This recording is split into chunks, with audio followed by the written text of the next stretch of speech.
Yo အားလုံးမင်္ဂလာပါဒီနေ့ဗီဒီယိုမှာတော့တော်တော်လေးစိတ်ဝင်စားဖို့ကောင်းတဲ့ mod လေးတစ်ခုပြပြမှာဖြစ်ပါတယ်အဲ mod လေးနာမည်ကတော့ werewolf နဲ့ vampire mod လေးပဲဖြစ်ပါတယ်ဒီ mod လေးထဲမှာဘာတွေပါဝင်လဲဆိုတာအားလုံးပဲကျွန်တော်တို့လိုက်ကြည့်ရအောင်ဒီ mod ကိုစပြီးအသုံးပြုလိုက်ပြီဆိုတာနဲ့ပါဝင်တဲ့အရာတော့ကျွန်တော် menu ဆိုတဲ့စာအုပ်လေးပဲဖြစ်ပါတယ်ဒီ menu ထဲမှာဆိုရင်ကျွန်တော်ကတော့ werewolf လေးကိုအရင်ပြအောင်ဖြစ်ပါတယ် werewolf ကိုပြောင်းလိုက်မယ်ဆိုရင်ကျွန်တော်ရဲ့ပုံစံလေးကတော့မြေခွေးလိုမိတ်စာလိုပုံစံမျိုးလေးဖြစ်သွားတယ်ပေါ့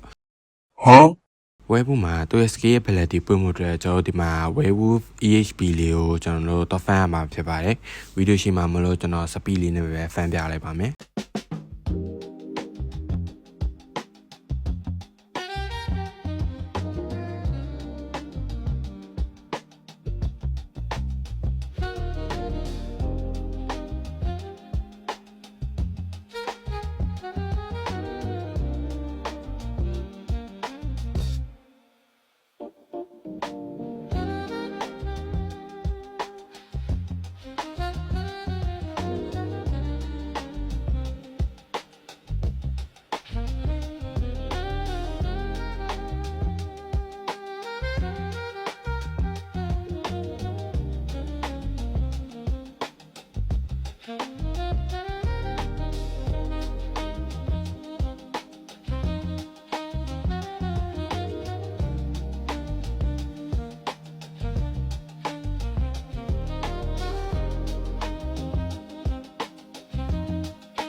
โอเคကျွန်တော် EAP ကို90ထိရအောင်တော့ fan လိုက်တယ် fan ပြီးတော့လို့ရှိရင်ကျွန်တော် werewolf ရဲ့ skill ability ကိုတော့ဖွင့်မှာဖြစ်ပါတယ် menu ထဲဝင်ပြီးဆိုတော့ကျွန်တော် werewolf ရဲ့ ability ထဲဝင်မယ်ပထမဆုံးဖွင့်မှာကတော့ werewolf boost ပဲဖြစ်ပါတယ်โอเค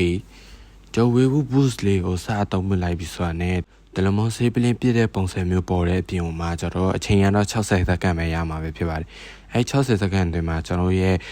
ပုံမှန် werewolf ပြေးနေတဲ့ပုံစံအဲ့ဒီပဲနည်းနည်းလေးစပီလေးမြန်သွားတဲ့ပုံစံမျိုးလေးဖြစ်သွားတာပဲဖြစ်ပါတယ် werewolf ရဲ့နောက် scale ဖွင့်မှုတဲ့ကျွန်တော် EAP အရင် fan လိုက်ပါအောင်မယ်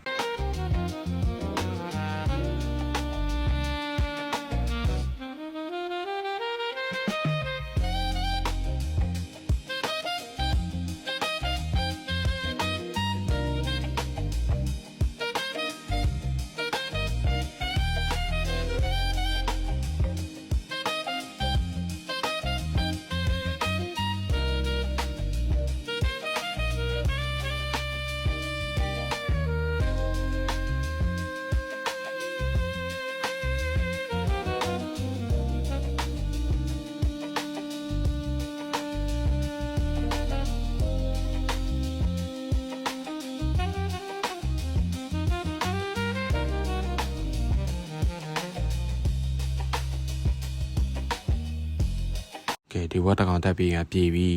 ပြောက်တေးလိုက်တော့ okay ကျွန်တော်အခုချိန်မှာဆိုရင် werewolf EAP 20ထိပြေးသွားပါပြီနောက်တစ်ကောင်ပါထပ် fan လိုက်အောင်မယ်20တကောင်အဲ့ချိန်မှာပဲကျွန်တော် werewolf ရဲ့ skill ability ဆိုရဲ werewolf storm လေးကိုဖွင့်လိုက်ပြီးဖြစ်ပါတယ် werewolf storm လေးကဘာလဲလောက်လဲဆိုတော့သူ့အနီးနားမှာရှိတဲ့ဒီ monster လေးတွေကိုဥမာတခြား zombie တို့တခြားanimal monster တွေဆိုရင် damage ပေးမှာဖြစ်ပါတယ် damage ပေးရင်မှသူကတော့တစ်ခါတော့ရင်ခူတော့4စက္ကန့်လောက်ကြာမှာပဲဖြစ်ပါတယ် werewolf ရဲ့နောက် skill တစ်ခုဖြစ်တဲ့sponsor skill လေးပွင့်ဖို့တဲ့ကျွန်တော် EAP လေး fan လိုက်ပါအောင်မယ်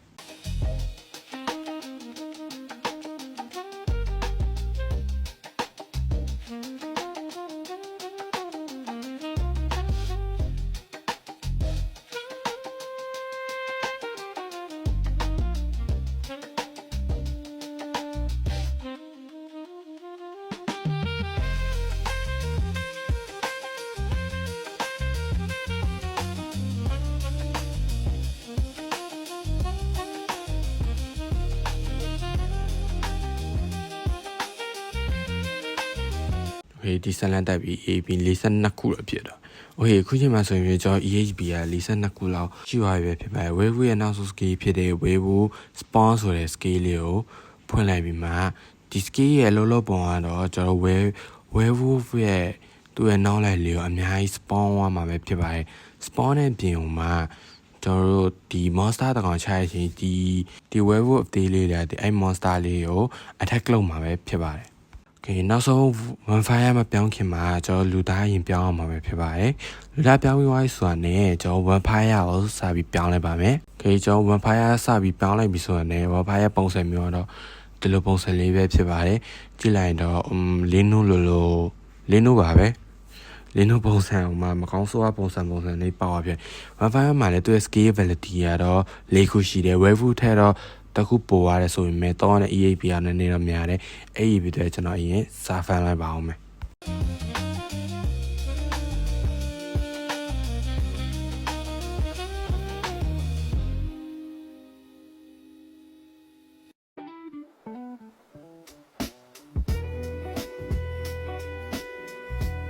ဟေးဒီတော့တက်ပြီးသွားရင်တော့ EAP ကပြေးပြီးသွားပြီဆိုတော့ねကျွန်တော်ရဲ့ Vampire တဲ့ပထမ skill တစ်ခုဖြစ်တဲ့ကျွန်တော် Vampire life steal ဆိုတဲ့ skill လေးပဲဖြစ်ပါတယ်ဒီ life steal ကတော့ကျွန်တော်damage လေးနည်းနည်းလေးပို့သွားမှာပဲဖြစ်ပါတယ်ကျွန်တော်ဥမာ9ခါကင်းရင်တော့တွေး2-3လောက်တက်မယ်ပုံစံမျိုးပေါ့အဲ့လို ability မျိုးလေးရလာပဲဖြစ်ပါတယ်နောက်တစ် skill တစ်ခုတော့ကျွန်တော် EAP လေးဖန်လိုက်ပါအောင်မယ်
Okay ခုချိန်မှာဆိုရင်ကျွန်တော်ရဲ့ EHB ကတော့40ခုပြပါတယ် Vampire ရဲ့နောက် skill တစ်ခုဖြစ်တဲ့ Vampire ရဲ့နောက်တဲ့ ability တစ်ခုဖြစ်တဲ့ Vampire Frenzy လေးပဲဖြစ်ပါတယ်ဒီ Frenzy လေးကဆိုရင်ဖြစ်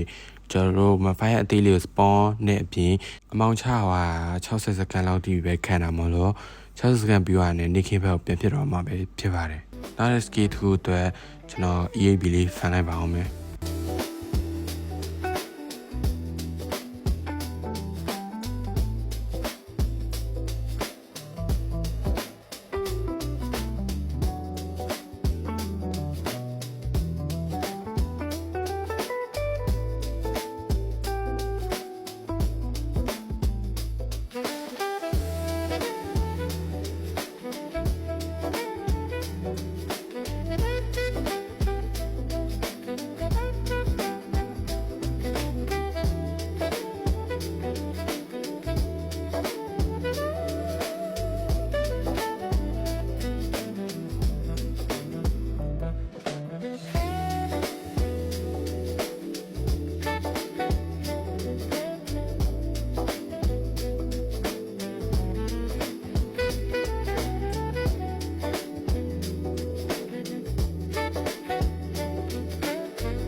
Okay ဒီတိုးတစ်ကောင်တက်ပြီးရတော့ EAB 50ထိရောက်ပါပြီ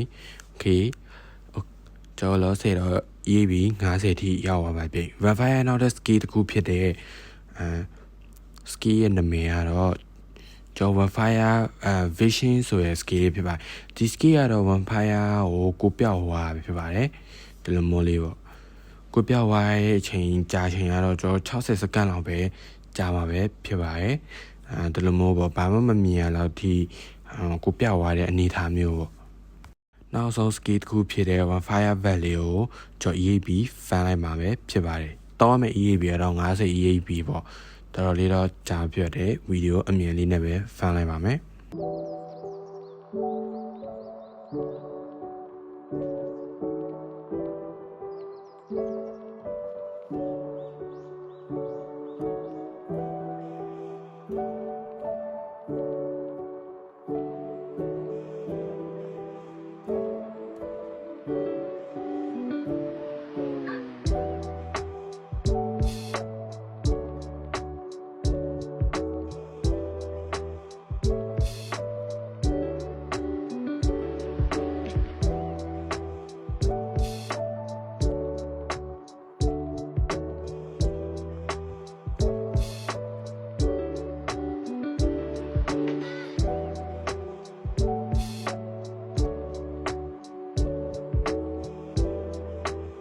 ဒီတကောင်တက်ပြီးရတယ်ကျွန်တော် EAB 50ဖြစ်ပြီ Okay EAB 50ပြသွားပြီ Vampire နောက်ဆက် skill တစ်ခုဖြစ်တဲ့ Vampire Valley ရဲ့ပုံစံမျိုးဘယ်လိုဖြစ်မလဲဆိုအားဖြင့် Vampire ability တွေဝင်မယ်ပြီး Vampire ဘက်တဲ့ဝင်လိုက်မယ်ပြီးနောက်တစ်ခေါက်ပြန်ဝင်မယ်ဝင်ပြီး Vampire Valley ပြောင်းလိုက်မယ်ဆိုရင်ဖြင့်ကျွန်တော် Vampire ရဲ့အကောင့်ကြီးကနေပြီးမှအကောင့်တိတိလေးပုံစံလေးပဲဖြစ်တော့မှာပဲဖြစ်ပါတယ် Vampire နဲ့ Werewolf ပဲပြောင်းလို့ရတဲ့အတင်မို့မဟုတ်သေးဘူးကျွန်တော်ဒီထဲမှာတော့ကျွန်တော် Vampire နဲ့ Werewolf ရဲ့အာမာလေးပါတဲ့ပြင်ကျွန်တော်ဒီလိုမျိုးဓားလေးပါတာပဲကျွန်တော်ဓားဆိုလဲဓားပစိန်ဆိုလဲပစိန်ကျွန်တော်တွင်းတူးမဲ့ဟာဆိုလဲ Vampire နဲ့ Werewolf ဆိုတဲ့ဟာပါပဲဖြစ်ပါတယ်ဒီနေ့ဗီဒီယိုကတော့ဒီလောက်ပါပဲဗျာဒီဗီဒီယိုလေးကိုဘာလို့တက်လမယ်လို့မြင်နေကျွန်တော်ရဲ့ YouTube channel လေးကို subscribe လေးနှိပ်ပေးခဲ့ဖို့မမိခဲ့နဲ့အောင်နောက်ဗီဒီယိုမှာပဲပြန်လာဆုံတွေ့ကြမယ်